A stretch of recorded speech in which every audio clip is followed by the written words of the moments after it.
Calling here to show you a series of stretches and releases to help open up this whole area through the upper chest, front, shoulders, underneath the shoulder blade here, as well as your big back muscles, the lats. All these muscles are involved with rotating your shoulders forward and inward. And if you do a lot of work on a computer, a lot of driving, you're already going to be rotated like so. And what we want to do is open this back up and reverse that whole process of closing down. So I'm going to have you start by doing a release for the front shoulder. You're going to use a rubber ball like this, or you can also use a tennis ball. You need a door frame or something along those lines. And what I'm going to do is I'm just putting the rubber ball right on the front of my shoulder. So I'm basically rolling back and forth between here and here. I'm looking for any tender spots in there, and when I find them, I'm going to breathe into them for about 10 to 15 seconds and just really let it relax. So I'm going to lean into the door frame just like so, rolling back and forth slowly. Now you want to use moderate pressure. You're not trying to squash the ball or bruise your shoulder here. And when you find a good tender spot, hang out there, take some deep breaths in, and as you breathe out, try and imagine that muscle really opening with your out breath, really releasing. You can really use your imagination to get muscles to relax and stretch. So you're going to do that, and you're going to do that about 5-10 times in a spot that you find nice and tender. And then you're going to roll back and forth, side to side again, and look for another tender spot. We want to get at least 2 tender spots. And you're going to do the same thing. Take 3 or 4 or 5 breaths. Take a deep breath in. As you breathe out, allow it to relax and let your body kind of fall into the door frame a little more pressure into the ball. Once you're done with that, what I'm going to have you do then is, again, roll side to side 2 or 3 times to just iron that muscle out and open it up even more. Once you've done that, what I'm going to have you do on the same side is now open up this upper chest area. So in order to do this, I'm going to have you put the flat part of your forearm against the door frame. Now your upper arm here should actually be at a 45-degree angle coming upward.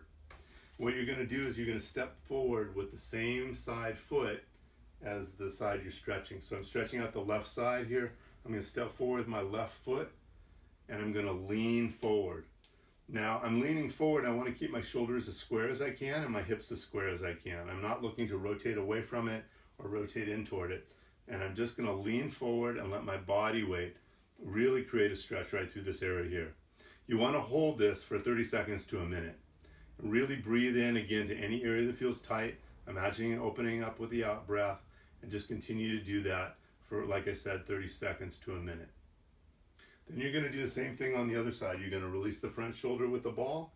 You're going to do the stretch again, upper arm at a 45-degree angle, flat of the arm in the door frame, stepping forward, same thing on the other side.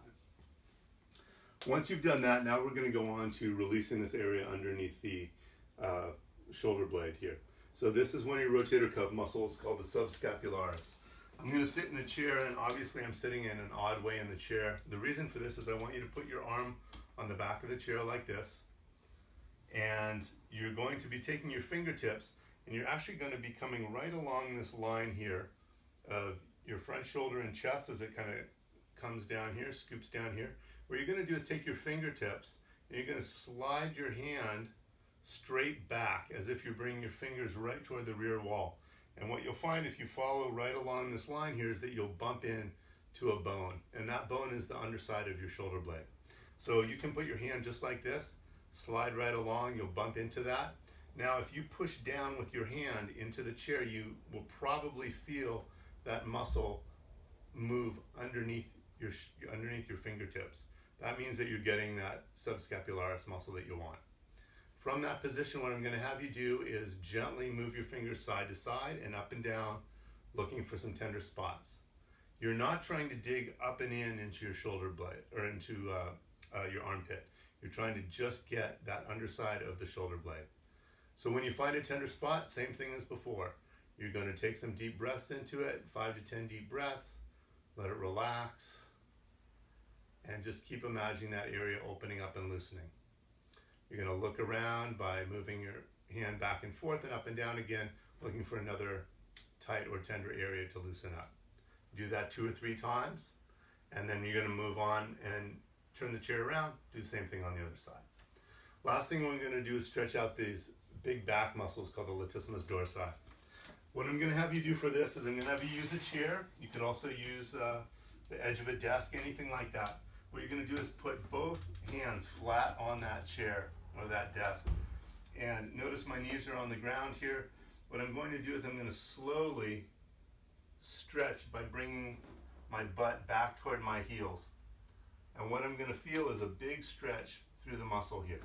So I'm going to bring this to a point where I feel a good stretch and I feel like, yeah, that's about as far as it wants to go. Once I get to that point, what I'm going to do is now I'm going to push down with both my hands into the chair. And what that does is it contracts those big lat muscles. I'm going to hold that for 5 seconds and I'm going to count it out. 5, 4, 3, 2, 1. I'm going to take a deep breath. And as I breathe out, I'm going to let my body drop back and down a little bit more. So when you contract and then relax, it allows the muscle to stretch a little more. So we're going to do this 3 times. So push down again. 5, 4, 3, 2, 1. Now when you're pushing down, you're only using about 10% of your strength. This is fairly light. Just enough to get the muscle to contract a bit. Take a deep breath and let yourself relax. And again, let your butt come back toward your heels. Let this stretch out a little bit more. And one more time. 5, 4, 3, 2, 1. Deep breath. And just let that relax.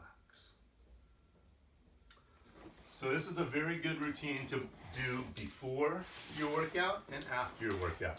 It's very important before the workout because what we want to do is open these muscles up so that you have more range of motion when you're doing any kind of lifting, any kind of workout.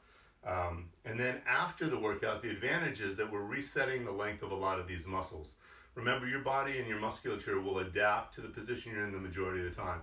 So that means if my posture tends to be like this already, this is what my muscle length has adapted to, meaning this is what my body and these muscles think is the full length that they can stretch. So I have to challenge that.